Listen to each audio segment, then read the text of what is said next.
Welcome and good evening to my YouTube channel viewers. আমি sapphire James and astrological consultancy থেকে বলছি, শ্রী অনুপম চক্রবর্তী। আমরা এতদিন প্রেসিয়াস স্টোন নিয়ে বেশ কিছু বক্তব্য রেখেছিলাম ইউটিউব চ্যানেলে। তো অ্যাজ এ জেমোলজিস্ট আজকে এর আগের দিনও বলেছিলাম যে সেমি প্রেসিয়াস স্টোন নিয়ে আমি কিছু স্টেটমেন্ট দেবো চ্যানেলে, যাতে সাধারণ লোকেদের যদি বিভ্রান্তি না তৈরি হয়। তো ইনফ্যাক্ট যেখান থেকে শুরু করেছিলাম প্রেসিয়াস স্টোন অর্থাৎ চন্দ্রের রেমেডি, সেটা হচ্ছে মুক্ত বা পার্ল। তো আজকে তার সাবস্টিটিউট স্টোনে আমরা চলে আসছি, that is moonstone. Moonstone exactly sodium, potassium এবং অ্যালুমিনিয়াম সিলিকেট এই কম্পোজিশনে স্টোনটা তৈরি হয়। এর গ্রুপটা হচ্ছে ফেল্ডস্পার। হার্ডনেসটা লিখে রাখুন 6 to 6.5, আর স্পেসিফিক গ্র্যাভিটি হচ্ছে 2.56 to 2.59। অরিজিন যদি বলা হয়, এটা ভারতবর্ষ পাওয়া যায় এবং অলমোস্ট বেশ কিছু রেয়ার মুনস্টোন আছে যেটা শ্রীলঙ্কায় তৈরি হয়।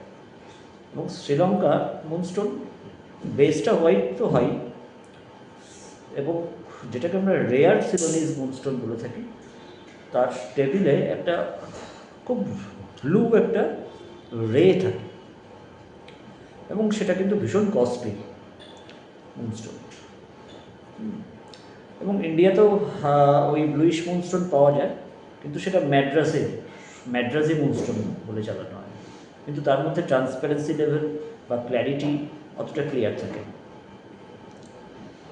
তো বেসিক্যালি বলে নিই যে শ্রীলঙ্কা মুনস্টোন কিন্তু রেয়ারিটিটা একটাই জায়গাতে, সেটা যদি ব্লু মুনস্টোন হয়। তো ব্লু মুনস্টোনটা কিছুটা আমরা কী হিসেবে দিই, শনিচন্দ্রের যদি একটা ভালো অদ্ভুত কানেকশান থাকে, এবং শনিচন্দ্রের কানেকশান যেমন একদিক থেকে খারাপ বলতে একটা মাঝে মধ্যে কোনো একটা সময় আমরা ফ্রাস্ট্রেশনে চলে আসি। তো সেই ফ্রাস্ট্রেশন কাটাবার জন্য আমরা অনেক সময় ব্লু মুনস্টোনটা দিয়ে থাকি, বা আদার্স কোনো রকম শনিচন্দ্রের যদি ব্যাড কানেকশান থাকে, তো সেক্ষেত্রে আমরা ব্লু মুনস্টোনটা দিয়ে থাকি। এবং এটা রিফ্র্যাক্টিভ ইন্ডেক্স হচ্ছে 1.518 থেকে 1.526, আর মিনারেলস হচ্ছে ওই যে বললাম, ওটা বেসিক্যালি যেহেতু ফেল্ডস্পার গ্রুপের স্টোন। তো এই যে মুনস্টোন আমরা অনেক ক্ষেত্রে বলে থাকি, একটা সাধারণ মানুষের মধ্যে কনসেপ্ট আছে যে এটা মুক্ত করলে মাথাটা একটু ঠান্ডা করে পড়ে। তো এই মুক্ত বা মুনস্টোনের সাথে মাথার কিন্তু বেসিক কোনো রকম ফ্যাক্টর লেভেল কাজ করে না। এক্ষেত্রে আমরা দেখি যে চন্দ্রটা তার কোন ভাবে বসে আছে এবং কোনো বাজে প্ল্যানেট দ্বারা কম্বাস্টেড হয়ে আছে কিনা। তো সেক্ষেত্রে আমরা মুনস্টোনটা বেসিক্যালি ইউজ করি। এবং যেটা ম্যাক্সিমাম ক্ষেত্রেই লোকের মাথার মধ্যে একটা জিনিস কাজ করে যে আমার ছেলে মেয়ের পড়াশোনায় মন বসছে না, খুব চঞ্চল, তো ওকে একটা মুনস্টোন বা একটা মুক্ত করলে কি মাথাটা ঠান্ডা হবে? তো ওই যে বললাম না যে মুক্ত করলেই মাথা ঠান্ডা হয়ে যাবে বা মুনস্টোন করলেই মাথা ঠান্ডা হয়ে যাবে, এর পেছনে কোনো রকম সায়েন্টিফিক এক্সপ্লেনেশন আমি আজ এখনো অবধি খুঁজে পাইনি। এটা হলো প্রথম কথা। আর দ্বিতীয় কথা হচ্ছে যে আমি প্রোগ্রামের শুরুতেই বলেছিলাম যে আপনি যদি মনকে না শান্ত করতে পারেন, তাহলে আপনি আপনার লাইফের গোলসটাকেও ঠিক একটা ডাইরেকশন দিতে পারবেন না। তো মন কিন্তু আমি বারবার করে বলে এসেছি, মন হচ্ছে micro processor of our total body. তো এন্টায়ার মাইক্রো প্রসেসরটাই যদি বিগড়ে যায়, তাহলে তো আর আমরা রেগুলার ওয়াইজ যে কাজকর্ম করি, রুটিন ওয়ার্ক যেগুলো করি, তো গোটা প্রোগ্রামটাই আমাদের পজলড হয়ে যাবে। তো সেক্ষেত্রে আমরা কিন্তু মুনস্টোনটা অনেক সময় একটা সাবস্টিটিউট স্টোন হিসেবে দিয়ে রাখি। এবং এই প্রসঙ্গে এটাও বলে রাখা দরকার যে মুক্তোর জায়গায় যদি আমি সাবস্টিটিউট হিসেবে মুনস্টোন ইউজ করি, সেটা হয়তো দাম অপেক্ষাকৃত কম, কিন্তু এটা কিন্তু নেহাতি খুব ভুল ধারণা।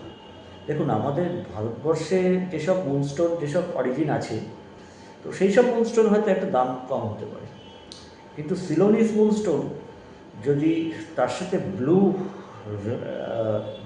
যে রেটা থাকে, সেই মুনস্টোন কিন্তু অস্বাভাবিক এক্সপেন্সিভ, এবং সেটা কিন্তু কোনো কোনো ক্ষেত্রে ভালো কোয়ালিটির মুক্তোর থেকেও তার দাম বেশি হতে পারে। তো এই ব্যাপারটা মাথায় অবশ্যই রাখবেন। হ্যাঁ, আর মুনস্টোনের যেটা মেন, আগের দিন আমরা একটা কথা বলেছিলাম যে ক্যাটসাইয়ের একটা অ্যান্টিডোট হিসেবে আমি একটা জেনারেলি একটা পার্ল দিয়ে রাখি।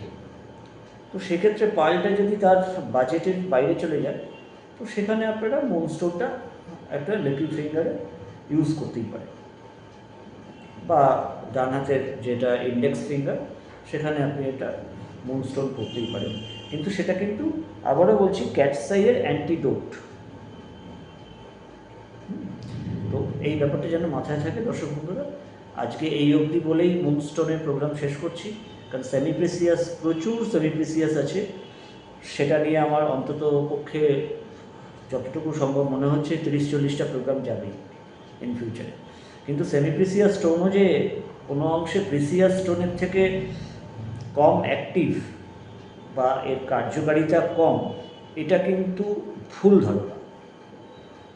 কেননা একদিন আমি বলেছিলাম না, অনেক সময় আমি অনেক ক্লায়েন্টকে, যে ক্ষেত্রে 30-40 হাজার বা 50,000 টাকা রেমিডিয়াল পার্ট থাকে, সেক্ষেত্রে এরকম কিছু সেমিপ্রেসিয়াস স্টোন আছে, সেটা খুব কম দাম, মানে ধরুন উইদিন 10,000, তার মধ্যেও কিন্তু আমি তার কাজ তাকে অলরেডি বুঝিয়ে দিতে পেরেছি। কিন্তু জানতে হবে যে কোন স্টোনের কী বেসিসে আমি সেই স্টোনটা তাকে রেমেডি হিসেবে দিচ্ছি। মানে যদি এটাকে আমি ঘুরিয়ে বলি যে ডাক্তারবাবু যেন সঠিক হয়, তাহলেই কিন্তু ওষুধটা কাজ করবে।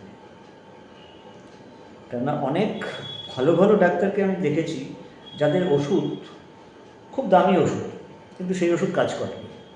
আবার অনেক কম ভিজিট যারা নেয়, ধরুন অনেক ডাক্তারবাবু তো এরকম আছে, তো তাদেরকে আমি দেখেছি তারা মানে মেডিসিন দিচ্ছে, সেই মেডিসিনেই রুগী কিন্তু ভালো হয়ে যাচ্ছে। তো সবটাই যেটা করুন না কেন, রেমিডি নেওয়ার আগে আপনি মনটাকে আগে একটু শান্ত করতে শিখুন। এবং রাহু চন্দ্র যদি কানেক্টেড হয়, সেক্ষেত্রে দেখা যায় আমাদের মেন্টাল পজিশন বা মেন্টাল স্ট্যাটাসটা না ভীষণ কনফিউজড থাকে। মানে হোয়াট আই উইল ডু, বা এখন আমাকে কি করতে হবে, এই সেন্সটা মানুষের মধ্যে কিন্তু ভীষণ কম কাজ করে। তো মেন্টাল পিউরিফিকেশান বা মনকে শান্ত করার জন্য ফার্স্ট তো আমি বলবো যে রেগুলার আপনি একটা হ্যাবিটস তৈরি করুন। ধরুন আমরা কোনো একটা সময় দাঁত ব্রাশ করি সকালবেলা ঘুম থেকে উঠে, সেই দাঁত ব্রাশের টাইমিংটা ফিক্সড রাখার চেষ্টা করি। আমি ঘুম থেকে উঠছি 7টার সময়, ঠিক 7টার সময় এভরিডে আমি দাঁত ব্রাশ করি। এবং তার জন্য আপনাকে কিন্তু নিজের মনকে প্রস্তুত করতে হবে যে না, অনুপমবাবু বলেছিলেন যে পারফেক্ট এই 7টার সময় কিন্তু দাঁতটা ব্রাশ করতে হবে। সেটার জন্য কিন্তু আপনার মানসিক প্রস্তুতি থাকতে হবে, তার জন্য কিন্তু মাথা কাজ করে না, মনকে বুঝিয়ে রাখতে হবে। এবং মন কিন্তু আবারও বলছি ভীষণ চঞ্চল। আজকে ধরুন আমি আমার চেম্বারে বসে প্রোগ্রাম করছি, আজকে হঠাৎ করে মনে হচ্ছে যে বাড়িতে কি হচ্ছে। তো সেই সব ব্যাপারগুলো কিন্তু এন্টায়ার কন্ট্রোল করে এই চন্দ্র, এবং চন্দ্র হচ্ছে ভীষণ স্পিডি প্ল্যানেট, সবচেয়ে ফাস্ট মুভিং প্ল্যানেট হচ্ছে চন্দ্র। আর একটা স্পিরিচুয়াল টোটকা আমি আপনাকে দিতে পারি, এবং একটা হয়তো লাল কিতাব রেমেডি আমি দিয়েছিলাম, যে ওয়েস্টেজ অফ মানি, সেটা যে ক্ষেত্রেই হোক, আপনার বাড়ির বাথরুমে কল খোলা আছে বা আপনি অতিরিক্ত মাত্রায় জলের ব্যবহার করছেন, হ্যাঁ, তো এই ওয়েস্টেজ অফ ওয়াটারটাকে বন্ধ যখন করতে পারবেন তখন দেখবেন চন্দ্র কিন্তু আপনার অনেকটা কন্ট্রোলে চলে এসছে, রাইট? এবং সোমবার দিনে তো আমি অবশ্যই বলবো একটা জিনিস, সোমবার সকালবেলা কাজ স্টার্ট করুন একটা চন্দনের টিকা দিয়ে, এবং সেটা যেন শ্বেত চন্দন হয়, এবং চেষ্টা করবেন সোমবার দিন একদম লাইট কালার বেস ড্রেস পরার জন্য, আইদার হোয়াইট, আদার্স কালার আপনি পরতে পারেন কিন্তু ডিপ কালার নয়। ডিপ কালার মানে রাহু বেস কালার নয় বা স্যাটার্ন বেস কালার নয়, যে কোনো লাইট শেডের ড্রেস ইউজ করুন, সেটা আপনাদের কিন্তু মনকে অনেকটাই শান্ত রাখতে মানে চেষ্টা করুন। আর সেকেন্ড রেমেডি যেটা বলবো, যে কোনো একটা সময় 24 ঘন্টা সময় আমাদের কাছে, যে কোনো একটা সময়, সেটা মর্নিং টাইম হলো তো বেস্ট। তো মর্নিং টাইমে একটা কোনো, ধরুন আপনি যে চেয়ারে বসে আছেন বাড়ির ড্রয়িং রুমে, ফিক্সড চেয়ারটাকে সেটা কিন্তু যেন ফিক্স থাকে, সেই চেয়ারে বসে 5 মিনিট একটু চোখ বন্ধ করে দীর্ঘ একটা শ্বাস নিন, তারপরে জাস্ট রিল্যাক্স এবং কনসেন্ট্রেট করুন যে আজকে আমাকে এই কাজটা করে দিতে হবে অ্যাট এনি কস্ট। মানে ওটা কিন্তু আপনার ফিক্সড গোল, সেই ফোকাসটা যেন কোথাও না নড়ে। সেটা কাজের ক্ষেত্রে যদি আপনি ফোকাস করতে পারলেন ভালো, পার্টিকুলার কোনো একটা মন্ত্র আপনি চ্যান্ট করুন, এবং ওই 5 মিনিটস আপনার ঘরের দরজা যেন বন্ধ থাকে, নোবডি ক্যান ডিস্টার্ব ইউ। এবং সেটা আপনি পরিবারের সবার সাথে শেয়ারও করতে পারেন, যে দেখো এই 5টা মিনিট কিন্তু আমাকে কেউ ডাকবে না, মোবাইল ফোনটাকে সুইচ অফ করেই রাখতে পারি আমি, বা এরোপ্লেন মোডে করে রাখতে পারি। তো এটা যদি আপনি প্র্যাকটিসিং ওয়েতে নিয়ে আসতে পারেন না, অন্তত 1 মাস, দেখবেন 1 মাস থেকে ওটা আস্তে আস্তে রেগুলার হ্যাবিটসে আপনার পরিণত হয়ে যাচ্ছে। তো that's the clear scenario of moon. মন যদি আপনার কোনো সময় ডিস্টার্ব হয়ে গেল, আপনি যে কোনো কাজই করতে গিয়ে 10 বার ভাববেন বা কনফিউশনে ভুগবেন। তো অ্যাজ অ্যান অ্যাস্ট্রোলজার আমি তো ভীষণ বলবো যে মনকে কন্ট্রোল করতে শিখুন। এই একটা যদি চ্যাপ্টার শিখে নিতে পারেন, দেখবেন আপনি কিন্তু লাইফে কোনো একটা সময় উইনার। আজকে এই অবধি থাক। Good night.